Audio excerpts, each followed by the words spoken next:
Salut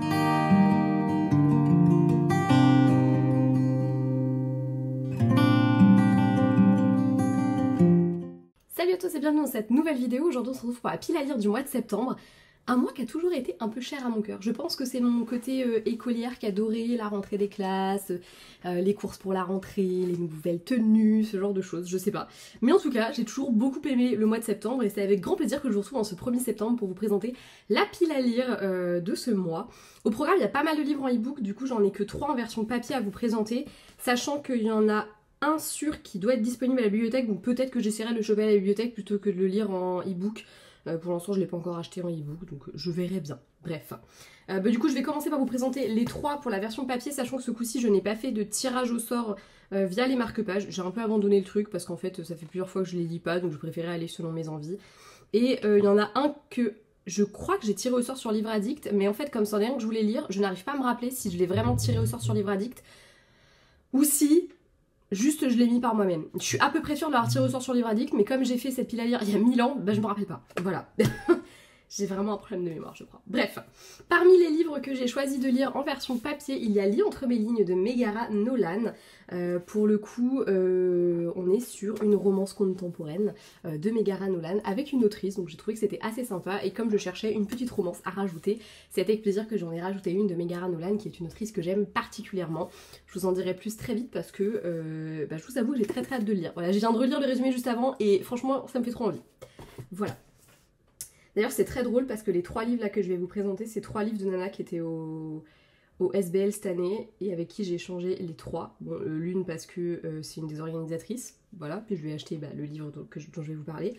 L'une parce que je l'aime bien, c'est vraiment quelqu'un, personnellement je l'aime bien et d'ailleurs je suis allée lui faire dédicacer ce livre là pour l'occasion. Et Megara, je suis allée la voir aussi parce que je lui en ai acheté un autre et l'année dernière, Lis entre mes lignes, je lui avais acheté au SBL, voilà. Je sais pas si... Je pense que ça vous en touche une sans faire bouger l'autre, hein, pour le coup. Mais voilà, fallait que je partage ça avec vous. Bref, j'ai été voir Nina Leroy à qui j'ai fait dédicacer Sommes-nous si différents, publié chez Nisha. Je suis incapable de me rappeler où j'ai eu ce livre. Je pense que je l'ai acheté d'occasion sur Vinted. Parce que ça me parle vaguement, mais elle me l'a demandé au salon et je ne me rappelais pas du tout. Mais voilà, j'ai trop hâte parce que Nina c'est une plume que j'aime beaucoup. Je trouve qu'elle a toujours des personnages très doudous qui me font hyper envie. Et pour le coup, le plot de celui-là me plaisait bien, donc j'ai hâte de le découvrir. Et puis bon bah, ça m'en fait sortir un de ma palle parce que ça fait un petit moment qu'il est dedans. Et enfin, un des petits derniers qui rejoint la pile à lire pour le coup, c'est Une Panne dans l'équation de Flora Peoni. Flora Peoni, je ne vous la présente plus, mais c'est la première fois que je vais lire un livre qui sort de son univers des Vivaldi, donc j'avoue que j'ai assez hâte de lire un de ses one-shots, d'autant plus que cette version reliée est quand même vachement canon, donc un plaisir de me promener avec elle, même la mise en page, enfin bref, tout est canon, et le résumé me plaît beaucoup, donc j'ai assez hâte d'en savoir plus. Franchement, je suis très intriguée par la plume de Flora en dehors de ses Vivaldi, je suppose que je vais y retrouver ce que j'aime, mais ce sera l'occasion d'en lire un de plus. D'ailleurs, je crois que j'ai déjà programmé d'en mettre d'autres. Je crois que définitivement Flora Peoni est en train de devenir une de mes autrices préférées ces derniers temps, donc je me fais un plaisir de découvrir ses romans. Voilà. Bon là on est sur 3 romances, mais promis il n'y a pas que ça pour le mois de septembre, hein, voilà. Parmi les sorties que je veux lire et qui sont dans l'abonnement Kindle, puisque je vais réactiver mon abonnement là, je l'avais un peu désactivé dernièrement, notamment pour le mois d'août, parce qu'au mois d'août j'avais que des livres version papier à lire, donc pas du tout le besoin d'avoir l'abonnement. Déjà il y en a un qui est pas dans ma pile à lire, mais je vais lire le dernier Laura Gardenia de sa petite My Spicy Holiday, sa petite saga My Spicy Holiday, puisqu'elle a annoncé la sortie ce 24 août, il est sorti ce 24 août, hein, la sortie a été annoncée un petit peu en amont, d'un 5e volume que j'ai hâte de découvrir, puisque forcément la fin du 3, je vous en avais parlé en vidéo, mais m'avait laissé vraiment sur ma faim, j'avais qu'une envie, c'était de connaître la suite de l'histoire, donc je suis très contente qu'elle ait choisi d'écrire un 5e volume, et j'ai très hâte de le découvrir, mais je l'ai pas mis dans ma pile à lire, donc voilà, j'en parle comme ça, mais... Comme c'est un petit roman court, je les compte pas vraiment, on est sur une novella, pas vraiment sur une nouvelle, pas vraiment sur un roman, ça se lit très vite, donc généralement je les cale pas forcément dans... Enfin voilà, je les mets pas dans les piles à lire, mais je compte le lire évidemment. Sur l'abonnement Kindle, j'ai repéré depuis sa sortie Mystic University, le premier tome Sous ton charme de Laly Lombard, que j'ai très envie de découvrir. On est sur une romance universitaire dans un univers fantastique. Enfin franchement, voilà, c'est tout ce que j'aime. Je pense qu'on va avoir des vibes un peu comme, comment ça s'appelle, de Megara Nolan, que j'adore, qui est une de mes sagas préf. Fais-moi rêver, fais-moi vibrer, fais-moi machin là. Je suis pas sûre qu'il y ait Fais-moi rêver dedans, je sais pas pourquoi j'ai peut-être sortir ça. Non, attends, il y a quoi? Bah non, il n'y a pas Fais-moi rêver. Pas du tout. Fais-moi vibrer, sur. Fais-moi t'aimer, sur. Et fais-moi t'oublier, pas du tout fais-moi rêver. D'où est-ce que ça sort? Si ça se trouve, je viens de pré-shot le prochain. Peut-être que ce sera fais-moi rêver. Je vous rappellerai de ça le jour où Fais-moi rêver sortira. Voilà, voilà. Bref, je pense que ce sera un peu dans cette vibe-là et j'ai trop hâte de découvrir la plume de Laili Lombard puisque je ne la connais pas pour le moment. Donc j'aimerais vraiment... Ouais, j'aimerais vraiment la découvrir et j'espère, ma foi, que je vais aimer. Voilà, voilà. D'autant plus que je crois que j'en ai... Bah si, je crois que j'ai celui qu'elle a écrit avec Megara Nolan dans ma perle. Enfin, c'est pas, je crois, c'est sûr. Donc j'espère que je vais aimer sa plume, sinon, voilà. C'est pas grave, je me raccrocherai... Je me raccrocherai à Megara. Bon après il y a assez peu de risques, la thématique me plaît vraiment beaucoup et je la suis sur les réseaux, j'aime beaucoup comment elle tease cette saga, donc j'ai très hâte de me lancer dedans.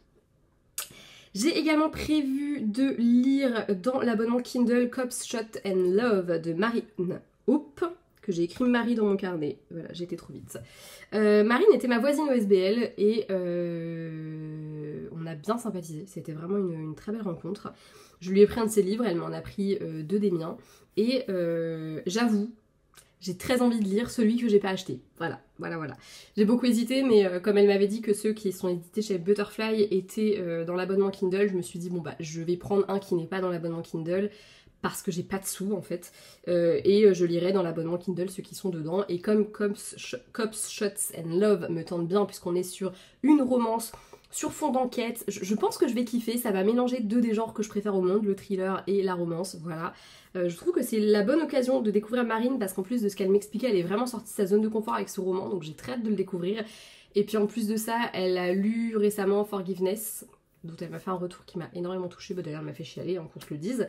Donc j'avoue que j'ai très hâte de lire sa plume et de lui faire à mon tour un retour, et voilà, je trouve que c'est un échange de bons procédés. Donc voilà, ce sera avec Cops, Shot, j'arrive pas à le dire, voilà, ce sera avec ce roman-là. C'est bon, il y en a marre, moi j'arrive plus à parler. Maintenant passons aux autres livres qui ne sont pas dans l'abonnement Kindle mais que je vais lire également en e-book puisque je les ai en e-book. Il y a d'abord Heartless Hunter de Kristen Ciccarelli dont j'ai adoré la saga avec les dragons, Iskari, qui est juste géniale. C'est une de mes sagas chouchoutes en young adult fantasy. J'espère donc que le premier tome de cette saga sera à la hauteur. Je crois que c'est une duologie, donc voilà, ça va se terminer très vite, puisque si j'adore, je vais très probablement enchaîner avec le tome 2. Hein, voilà, il y a tout à fait moyen que je chamboule mes pales de octobre, enfin ma palle, parce qu'il n'y en a qu'une seule du coup d'octobre, pour rajouter le tome 2 si jamais je vois que ça me plaît. Très très très très forte chance. Je vais également terminer une saga avec Affaires classées, le 3e volume, enfin édité en France, de Meurtre mode d'emploi de Holly Jackson. Je comprends la maison d'édition qui n'avait pas voulu l'éditer et honnêtement, après le tome 1 et le tome 2, il n'y avait pas forcément de nécessité à avoir une suite. Le fait qu'il y en ait une et qu'elle soit pas traduite, je vous avoue que ça m'avait... ça m'était un peu resté en travers de la gorge parce que c'est une saga d'une élue que j'ai vraiment adorée. On est sur du thriller, on est sur vraiment un... J'avais adoré, voilà, j'avais été complètement bluffée, j'ai commencé la série, j'ai pas aimé, donc j'ai pas continué, mais les romans sont géniaux et je vous les conseille, et je suis ravie que le tome 3 soit sorti, donc j'ai très hâte de le lire. Depuis sa sortie, je guettais son arrivée à la bibliothèque pour pouvoir l'emprunter, voilà, donc j'espère que je vais pouvoir l'emprunter, sinon j'achèterai le e-book, bah les couilles frères, j'aime tellement cette saga. Ensuite, je compte lire Aucun regret de Marie Kubica, qui est une autrice de thriller que j'aime beaucoup. J'en ai pas lu énormément d'elle, mais je crois que sur les 3 que j'ai lus, j'ai eu 3 coups de cœur, donc voilà. Ils sont toujours assez mal notés ces romans, et je ne me l'explique pas, parce que vraiment, moi, il y en a un que j'ai lu qui m'a retourné le cerveau. Je crois que c'est L'autre femme qui s'appelle, un truc comme ça. Bon, ouais, il m'a retourné le cerveau de ouf.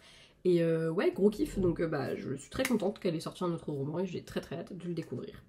Je compte également lire Cold Case Academy, le tome 1 The Naturals, ou alors c'est The Naturals, tome 1 le Cold Case Academy, je ne sais pas, de Jennifer Lynn Barnes, qui est donc l'autrice de The Inheritance Game, que j'ai adoré, très bonne saga, j'ai pas compris d'ailleurs qu'on la continue encore, enfin bref, moi je m'arrête là, j'ai lu les 3 tomes je crois, et je m'arrête là, parce que pour moi l'histoire est finie. Faut arrêter de faire des sagas à la rallonge quand ça fonctionne, moi ça m'énerve, on sait que c'est pour le fric que vous le faites, donc... Intérêt zéro, voilà, hein, fanservice c'est cool, mais à un moment donné, chiant, voilà, moi j'aime bien quand une saga elle se termine, voilà. J'y pense parce que ce matin j'ai vu j'ai vu un réel d'une meuf qui montrait les sagas en cours qu'elle avait pas terminé et elle montrait la saga Assoiffée là, avec genre t'as 12 tomes. Je comprends pas l'intérêt parce que le premier est mauvais, hein, voilà, pardon, excusez-moi, ça venait du cœur. Bref, celui-là j'ai très hâte de le lire parce que j'ai adoré l'addictivité des tomes précédents, j'ai adoré le côté un peu enquête et tout ça, et là on est vraiment dans des enquêtes qui sont des cold cases, hein, donc des affaires classées, j'ai trop hâte, voilà, on est sur du thriller young adulte, ce qui me plaît aussi pas mal. Le dernier de cette liste, si j'en ai pas oublié, je vérifie parce que comme j'ai tout fait dans le désordre, je suis pas sûre de moi, et c'est celui que je pense avoir pioché sur Livre Addict. Il s'agit de Good Bad Girl de Alice Finney, aux éditions Hauteville. Il est sorti assez récemment, je crois, enfin assez récemment. Je crois que je l'ai vu quand je suis allée faire ma dédicace à Cultura, donc c'était au mois d'avril, c'était pas si récemment que ça. Et franchement, Alice Finney, j'en ai lu un d'elle, j'ai adoré, et à chaque fois que je vois passer ses livres sur les réseaux, on parle tout le temps des plot twists de malade, et c'est vrai que celui que j'ai lu était vraiment génial, donc j'ai très hâte de le lire. Je suis assez intriguée avec l'histoire de la vieille qui va en maison de retraite, et puis il y a des disparitions cheloues dans la maison de retraite, enfin bref, très intriguée, j'ai très hâte d'en savoir plus, donc écoutez, ce sera pour ce mois de septembre, en tout cas je l'espère. Honnêtement, il y a des mois où il y a des livres qui me tentent moins que d'autres.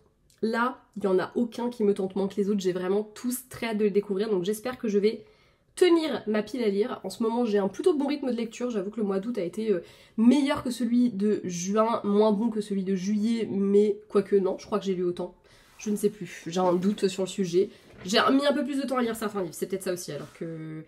En fait, le début du mois, je les ai vraiment enchaînés, et sur la fin... un peu plus de mal parce que j'ai été en festival, j'étais en week-end avec ma famille, enfin bref j'ai un peu moins lu sur la deuxième quinzaine du mois d'août. Mais la première quinzaine, voilà, ça turbinait à mort.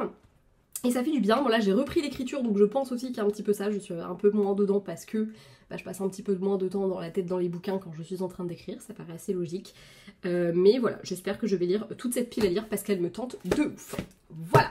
N'hésitez pas à me partager vos lectures pour ce mois de septembre, ce que vous anticipez de lire, ce que vous aimeriez lire. Et puis n'hésitez pas aussi à me dire si parmi ces lectures, une vous tente pour qu'on se fasse une lecture commune. Ce sera avec plaisir, je le dis à chaque fois, je n'ai jamais de retour. Mais je ne lâche rien, peut-être qu'un jour j'aurai un retour sur le sujet. Quelqu'un me dira « Ah putain mais génial, moi aussi je comptais lire ce livre-là, est-ce qu'on le lirait pas ensemble ?» Voilà, je ne désespère pas. Voilà. Allez, des bisous.